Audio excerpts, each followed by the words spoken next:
আসসালামু আলাইকুম। নাটোরে বিএনপি নেতা রতন, নাটোরে বিএনপির আলোচিত একজন নেতা। শুধু তিনি বিএনপির নেতা নয়, তিনি একজন কন্টেন্ট ক্রিয়েটর। কিভাবে কন্টেন্ট ক্রিয়েটর হয়েছে এটাও অনেকে জানেন, আবার অনেকে জানেন না। বিশেষ করে যারা রাজনীতি করেন, যারা সোশ্যাল মিডিয়ায় অ্যাক্টিভ থাকেন, তারা সবাই জানেন সেই নাটোরে বিএনপি নেতা রতন এই বিএনপির আমলেই গ্রেপ্তার হলো।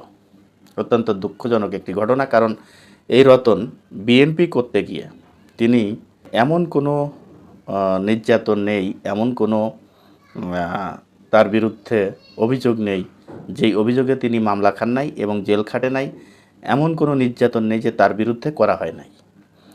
সেই বিএনপি নেতা, আপনারা জানেন যে আওয়ামী লীগের সময় এই আওয়ামী লীগের বিরুদ্ধে তিনি যেভাবে বুকে সাহস নিয়ে কথা বলতেন, সেই কথা বলার ধরন দেখে অনেকে তার ভক্ত হয়ে গিয়েছিলেন।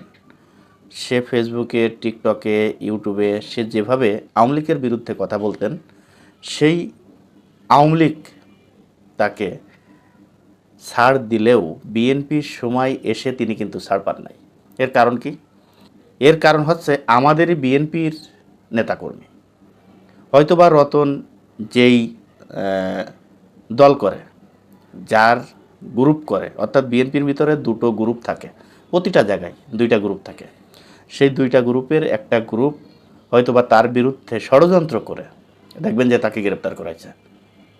দুঃখজনক একজন, আসলে এটা অত্যন্ত দুঃখজনক একটা ব্যাপার যে এভাবে যদি বিএনপির ত্যাগী নেতাদেরকে যদি ধরে ধরে গ্রেপ্তার করানো হয়, মামলা দেওয়া হয়, তাহলে এই ধরনের ত্যাগী নেতারা একটা সময় দেখবেন যে বিএনপি করবে না। বিএনপির আগেও এরকম ভুল ছিল, যে সমস্ত নির্যাতিত নেতা, ত্যাগী নেতা, বিএনপির ভিতরে এমন এমন নেতা ছিল যে সমস্ত নেতাকর্মীদের ভয়ে আওয়ামী লীগ তো দূরের কথা, অন্য অন্য কোনো রাজনৈতিক দলই তাদের সামনে কথা বলতে সাহস পেত না।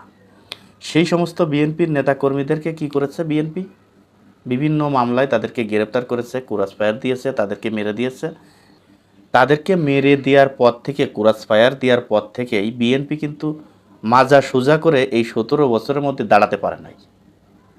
তো এখন ছাত্র জনতার আন্দোলনের মধ্য দিয়ে যেহেতু বিএনপি আবার ঘুরে দাঁড়িয়েছে, সেহেতু বিএনপির এই সমস্ত ত্যাগী নেতাদেরকে এভাবে গ্রেপ্তার করার, এটা বিএনপির জন্য অত্যন্ত দুঃখজনক একটা ব্যাপার, আমাদের জন্য একটা দুঃখজনক ব্যাপার। শুধু তাই নয়, বিএনপির সামনে এতে ক্ষতি ছাড়া কোনো লাভ হবে না।